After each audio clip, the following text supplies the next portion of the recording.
हिंदुओं की कोई तारीख नहीं है कि उन्होंने कोई उनकी जंगें नहीं हैं जिसके वजह से उन्होंने यहूदियों के ऊपर जंग की हो तारीख में, या क्रिश्चियंस के ऊपर की हो, या कन्वर्ट की। हिंदू थ्रेट कोई नहीं है दुनिया को, इस्लामी थ्रेट है। और हमने जिहाद भी किया है, ग्लोबल जिहाद भी किया है। अभी भी हर जगह पे मसले कोई ना कोई खड़े हो जाते हैं। किसी हिंदू ने ये किया है? नहीं। हमारी बदनामी ज़्यादा है, और इंडिया और हिंदूज की इतनी बदनामी नहीं है। कि इंडिया का सबसे बड़ी ताकत ये है कि वो एक बड़ा मुल्क है, उसके पास 1 बिलियन लोग हैं। हैं। तो आगे आ रहा है। इंडिया की भी तो एक है ना, एक खुद मुख्तारी है, उनका एक हिस्टोरिकल इमेज है। इसलिए इंडिया जो है वो अपने ऑप्शंस ओपन रखता है। लेकिन ना, इंडिया अक्लमंद मुल्क है। इंडिया जो है बड़ी उनकी हिस्ट्री है, वो समझते हैं इन बातों को। वो उन्होंने भी अर्थशास्त्र उन्होंने भी पढ़ी।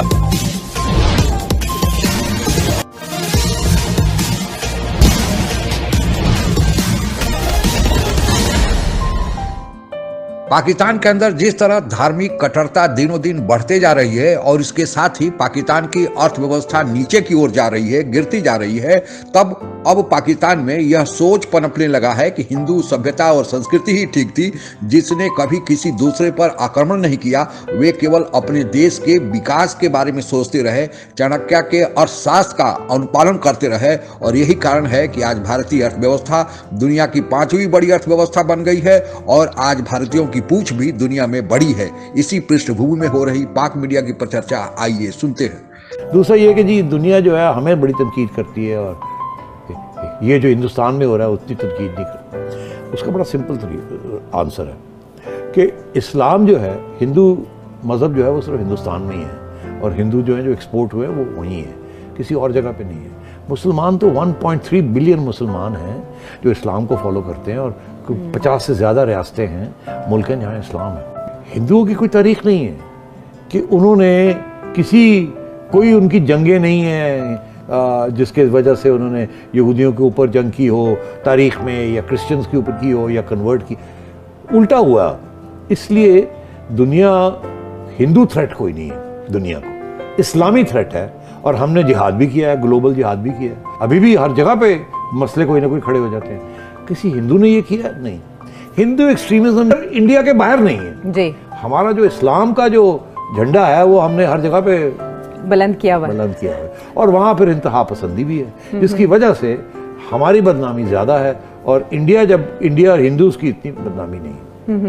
इसमें कोई शक नहीं है कि इंडिया की जो सेकुलर रियासत है वो खतरे में है। नरेंद्र मोदी ने बहुत सी तब्दीलियां की हैं, मगर उनकी आइन अभी तक सेकुलर है। उसमें तब्दीली नहीं की उन्होंने, तो अभी मगर उनकी जो आइन है वो अभी भी सेकुलर है। हमारी रियासत भी नाम में तो इस्लामी रियासत थी शुरू से, मगर जिस तरीके से ज़ियाउल हक साहब के बाद इसको डंडे के जोर के ऊपर इस्लामी रियासत बनाने की कोशिश की गई, तालीम का सिस्टम चेंज किया गया, बहुत कुछ चेंज किया गया, वो अब रिवर्स होना बहुत मुश्किल हो गया। इसीलिए आपका ये जो प्रॉब्लम्स आपके आ रहे हैं आजकल, जिसकी वजह से इंतहा पसंदी जो है, ये बड़े मुश्किल मसला है। रियासत ने कोई अटेम्प्ट नहीं की थी, पाकिस्तान की रियासत ने, कि वो जो ज़ियाउल हक साहब जो ज़्यादती कर गए थे उसको वापस तब्दील करने भी। नवाज शरीफ साहब जब आए उन्होंने इसको और स्ट्रॉन्ग किया। मोहतरमा जब आई उन्होंने इसको कमज़ोर नहीं किया। मुशर्रफ जब आए उन्होंने कमज़ोर करने की कोशिश की, फिर रिएक्शन आया, फिर उसको छोड़ दिया। और अब ये वन सिंगल नेशनल करिकुलम जो इमरान खान साहब रियासत मदीना और ये सब बातें कर रहे हैं, इसके साथ और हालात खराब हो। कि इंडिया का सबसे बड़ी ताकत ये है कि वो एक बड़ा मुल्क है, उसके पास 1 बिलियन लोग हैं। तो आगे आ रहा है। इंडिया की भी तो एक है ना, एक खुद मुख्तारी है, उनका एक हिस्टोरिकल इमेज है। वो कभी नॉन अलाइन मूवमेंट के वो हेड होते थे, वो लीडर होते थे। इसलिए इंडिया जो है वो अपने ऑप्शंस ओपन रखता है।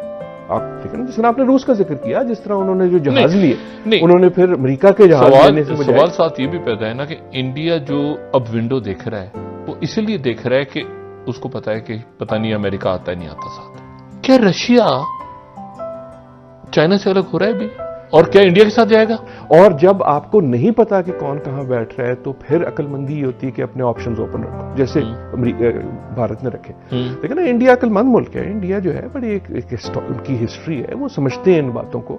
वो उन्होंने भी अर्थशास्त्र उन्होंने भी पढ़ी हुई है। मेरा सवाल ये तो वो ये कहते हैं कि फिर आप जो है आप रूस से कुट्टी करने का कोई फायदा नहीं। अगर कल खुदा ना खास्ता जंग होती है, आई डोंट थिंक होगी, एंड आई होप नहीं होगी, क्योंकि मेरे ख्याल में अब उसकी जंगें भी फर्क हो रही है। लेकिन अगर होती है तो मैं आपको किसी सर्टेनिटी से नहीं कह सकता कि फलाना फलाने के साथ, कि ये जब फोन उठाएगा चीन तो ये मेरे साथ आ जाएगा, या फोन उठाएगा अमेरिका तो ये मेरे साथ आ जाएगा। और ये ही दुनिया जो है दोनों को समझाने की कोशिश कर रही है कि यार एक अच्छी खासी दुनिया बनी हुई। आज भारतीय अपने प्रतिभा के बल पर, अपने कौशल के बल पर बड़े बड़े पदों पर बैठे हुए हैं और वे भारत का नाम रोशन कर रहे हैं। इन लोगों के बारे में आप लोगों को जानकारी किसी न किसी माध्यम से मिलती रही होगी। चलिए आज इतिहास में पीछे झांक कर देखें कि भारत का मानव सभ्यता के विकास में, कल्याण में क्या योगदान रहा है। शिक्षा के क्षेत्र में सबसे ज्यादा भारत का योगदान रहा है, इसलिए भारत को विश्व गुरु भी कहा जाता है। और जो दुनिया में सबसे पहले यूनिवर्सिटी बनी वह भारत में ही 700 BC में तक्षशिला यूनिवर्सिटी बनाई गई थी। उसमें 10,000 छात्रों को पढ़ने की व्यवस्था थी और उन लोगों को पढ़ाने के लिए 200 शिक्षक नियुक्त किए गए थे। इसके बाद दुनिया में दूसरी बड़ी यूनिवर्सिटी जो बनी वह भी भारत में ही बनी और उसका नाम नालंदा यूनिवर्सिटी कहा जाता है। इसके अलावा भारत में जो वेद, पुराण, संहिता, महाभारत, रामायण, गीता आदि का जो हमारे ऋषि मुनियों ने इस देश को दिया और जिसके आधार पर आज पूरी मानव सभ्यता का विकास टिका हुआ है, इसमें सूत्र मिले हुए हैं कि कैसे मानव सभ्यता अपने को बचा कर रख सकती है। और इसके अलावा भी विज्ञान के सूत्र भी इसमें छिपे हुए हैं, वह भी भारतीयों की ही देन है। इसके अलावा भारत में जीरो का आविष्कार किया गया था, जिनका श्रेय आर्यभट्ट को जाता है। आज जीरो ही पूरे गणित का आधार स्तंभ है।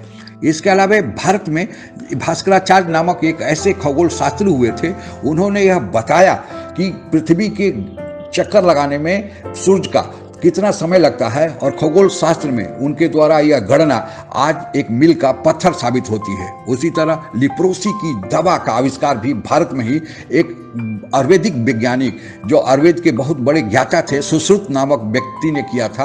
और वे सुश्रुत ने ही आचार्य जो सुश्रुत संहिता लिखी थी, उसी में लेप्रोसी की दवा का आविष्कार किया गया है। साथ ही भारत में आयुर्वेदा जो चिकित्सा पद्धतियों में एक महत्वपूर्ण चिकित्सा पद्धति है, उस आयुर्वेदा का भी आविष्कार का श्रेय भारत को ही जाता है। इसके अलावा भारत में 2 धर्म, जैन धर्म और बौद्ध धर्म भी भारत में ही उत्पन्न हुए, पैदा हुए। हालांकि हिंदू धर्म भी भारत का ही धर्म है, लेकिन चूंकि यह सनातन धर्म है, इसके शुरुआत का पता नहीं है, इसलिए इसको भारत के खाते में नहीं जोड़ा जाता, लेकिन यह भी धर्म भारत का ही धर्म है। इसके अलावा भारत में कैटरेक्ट सर्जरी का भी आविष्कार, मोतियाबिंद के किस प्रकार का सर्जरी किया जाएगा, उपचार किया जाएगा, उसका भी आविष्कार भारत में हुआ था। भारत के ही एक वैज्ञानिक सर जगदीश चंद्र बसु ने यह आविष्कार किया था कि एक मशीन द्वारा कैसे वनस्पतियों में, पेड़ पौधों में जो विकास होता है, जो बढ़ोतरी होती है, कैसे उसको नापा जाएगा। यह भारत के लिए एक बड़ी अनमोल देन है। USB, आज इंफॉर्मेशन टेक्नोलॉजी के युग में बिना USB का काम नहीं चलेगा, लेकिन उस USB के आविष्कार का भी श्रेय भारत के ही एक अजय भी भट्ट को जाता है। पेंटियम चिप का भी आविष्कार भारत के ही खाते में जाता है और विनोद भी धाम उसके आविष्कारकर्ता माने जाते हैं। इस प्रकार कई क्षेत्रों में भारत का योगदान पहले भी रहा है और आज भी उसी तरह भारतीय अपने प्रतिभा के बल पर, अपने कौशल के बल पर दुनिया में छाए हुए हैं। यह हमारे लिए गौरव की बात है। आज के लिए बस इतना ही। जय हिंद।